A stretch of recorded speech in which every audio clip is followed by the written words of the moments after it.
Olá, pessoal, queridos engenheiros e engenheiras e simpatizantes da causa. Estamos aqui para a resolução de um problema de hidráulica 1, hidráulica básica dos condutos forçados, onde abordaremos uma questão de uma instalação predial com distribuição por gravidade. Então, o nosso objetivo nessa instalação é determinar a carga de pressão disponível em uma torneira de limpeza, nos utilizando aí da equação de Darcy-Weisbach, a fórmula universal para cálculo da perda de carga, sabendo que a pressão disponível no ponto AF1 é de 1 MCA, a carga de pressão, P sobre gama. São dados aqui no problema a vazão do escoamento, 0,15 litros por segundo, a tubulação de PVC com a devida rugosidade, em milímetros, e diâmetro útil de 20 milímetros. E o traçado conforme segue, utilizando aqui joelhos de 90 para o trajeto das curvas. Então aqui nós temos uma distribuição por gravidade, onde nós sabemos aqui a pressão AF1, neste ponto, a água irá escoar aqui até a torneira, e nós precisamos saber aqui a carga de pressão nessa torneira. Então, uma típica aplicação da equação da energia, a equação de Bernoulli, certo? Portanto, na resolução, a gente precisa determinar aqui a perda de carga nesse escoamento devido ao atrito e à força viscosa. Colocando aqui isso em dados da equação de Bernoulli, nós temos aqui carga cinética, carga de pressão e carga potencial em 1, em AF1, e aqui carga cinética, carga na torneira de pressão, carga potencial, mais a perda de carga na torneira aqui para a gente resolver esse problema, certo? Então aqui nós temos carga em AF1, carga na torneira, mais a perda de carga considerada nesse trajeto que a gente precisa determinar. Podemos observar aqui que a carga cinética em ambos os lados da equação é a mesma, uma vez que a vazão é constante. Logo, pressão na torneira, melhorando um pouquinho a equação, a pressão na torneira vai ser igual a F1 mais Z1 menos Z2 menos a perda de carga, certo? Então aqui a pressão F1 a gente sabe, é 1 MCA, Z1 e Z2 são determinadas pela geometria da própria instalação. O que falta aqui é a perda de carga, que a gente precisa determinar, conforme o enunciado do problema nos sugere, pela fórmula de Darcy-Weisbach. Para a gente determinar essa perda de carga por essa fórmula, a gente precisa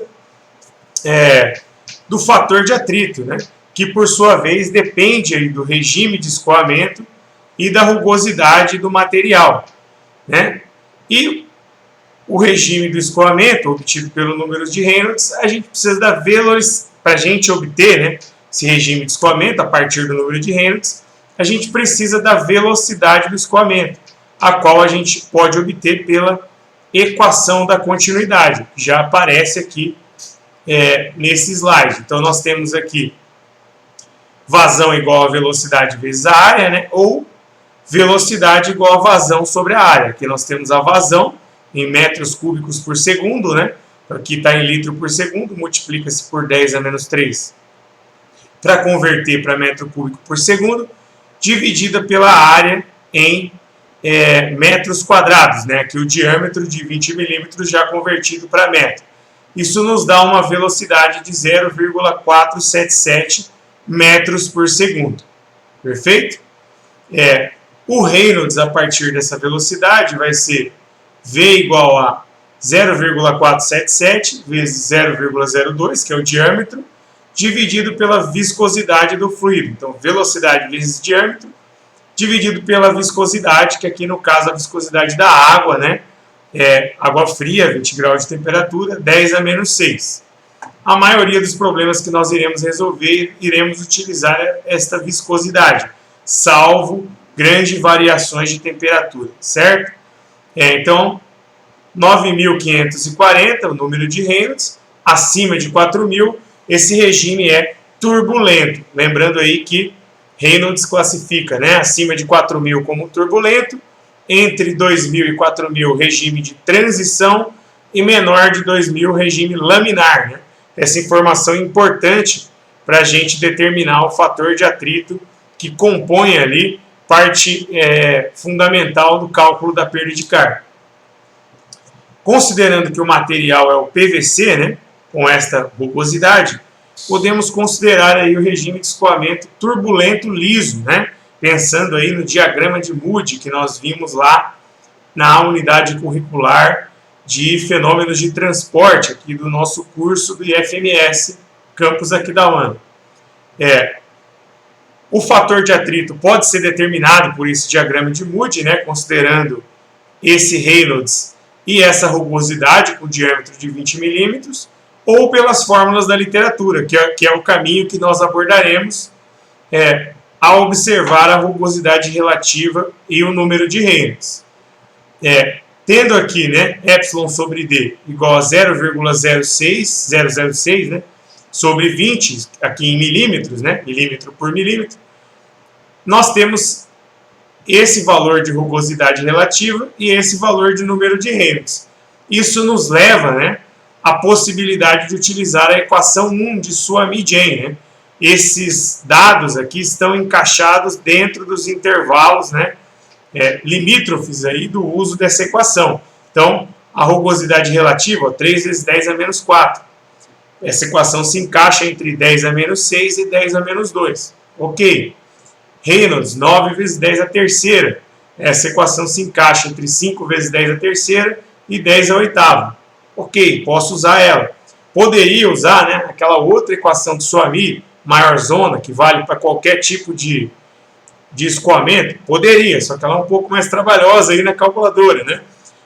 Poderia utilizar a equação de Blasius? Não sei, né? Tenho que fazer essa verificação aqui se encaixa nela. Eu acredito que se encaixa. Fica a dica para vocês que pode ser usada ela também. Vai dar uma variaçãozinha? Vai, né? Em relação a de Suomi, mas não substancial a ponto de influenciar o resultado de maneira negativa.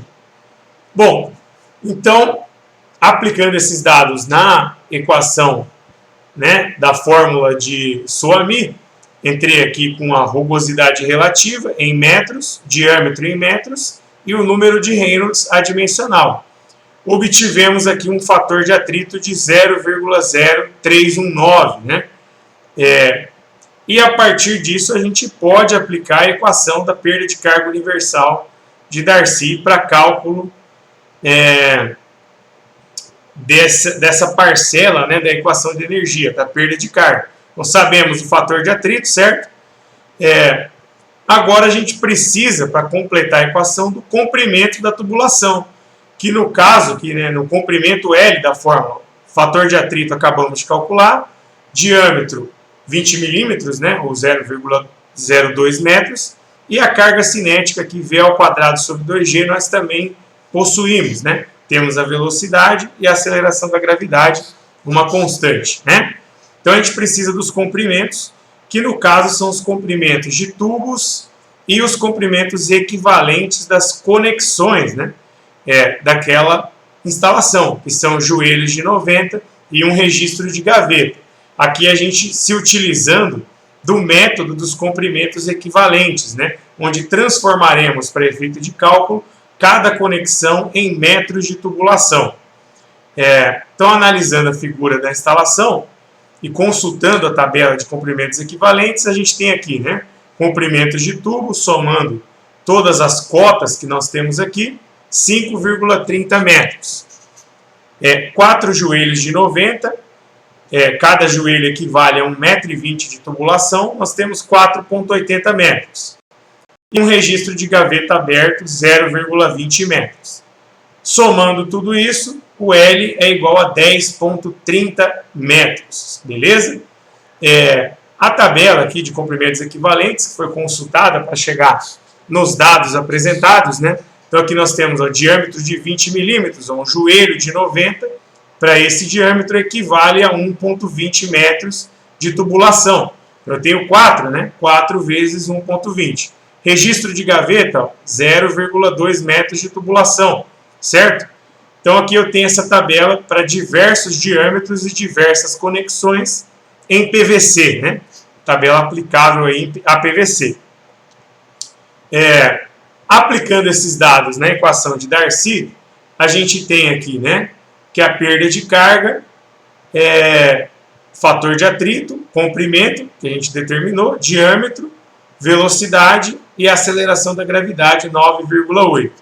Isso nos dá um valor aqui, né, de perda de carga de 0,191 metros, ou aproximadamente 0,19 metros, 19 centímetros de perda de carga, né?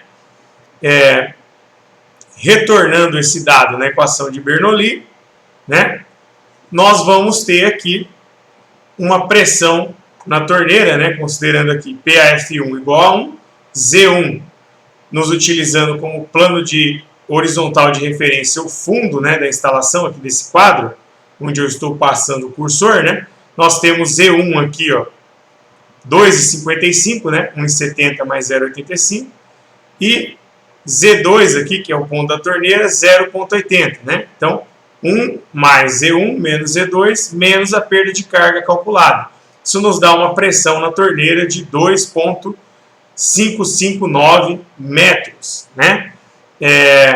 Então, essa é a carga de pressão disponível, considerando a perda de carga por atrito e viscosidade no fluido, calculada pela equação de Darcy, equação universal.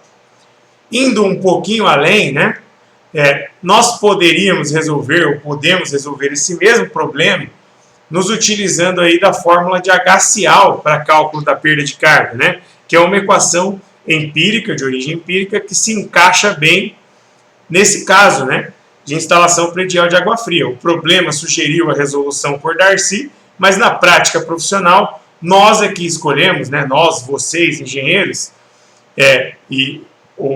né, nós, os profissionais aqui, escolheremos as fórmulas, né? Então vocês, quando forem atuar, vão ter que escolher se é Darcy, se é Hazen-Williams, se é H-Cial, e H-Cial se encaixa nesse caso, né? Então, aqui é a equação de H-Cial para tubos de PVC, onde eu entro com a vazão e o diâmetro e determino a perda de carga por metro de tubulação, 0,02077 metro por metro. Multiplicando esse dado pelo comprimento de tubos e conexões que nós encontramos anteriormente, temos aqui uma perda de carga de 0,2139 metros, beleza? Enfim, aplicando esse valor na equação de Bernoulli, encontramos uma pressão na torneira, uma carga de pressão de 2,536 metros. Tranquilo? Observe que há uma pequena diferença em relação ao calculado pela fórmula de Darcy.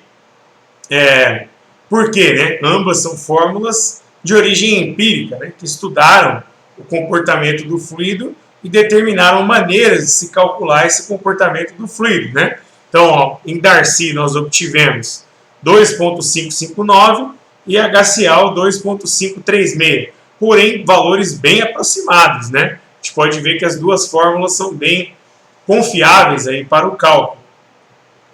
Em laboratório, quando nós fizermos medições de perda de carga, nós vamos ver que vai haver diferença entre o valor medido e o calculado teoricamente, porque as fórmulas são previsões, né, de origem empírica do que pode ser a perda de carga, porém previsões consagradas, estudadas por cientistas e constantes na literatura, né? Então, observamos aqui que ambos os métodos são consagrados e podem ser utilizados para o caso em questão. Então, vocês aí, quando forem atuar, vão analisar, né, qual fórmula vocês podem utilizar. Para esse caso, qualquer uma das duas. Apenas a equação de Hazen-Williams que não se encaixaria tanto nesse caso, não se encaixaria nesse caso, conforme algumas indicações de literatura, por ser adequada para diâmetros maiores, né, principalmente redes de abastecimento de água, sistemas de recalque, que não é o caso aqui. Aqui é uma instalação predial, certo? Então aqui a comparação entre o resultado e basicamente é isso, né? Tranquilo, pessoal? Então fico à disposição de vocês para esclarecimentos e um grande abraço.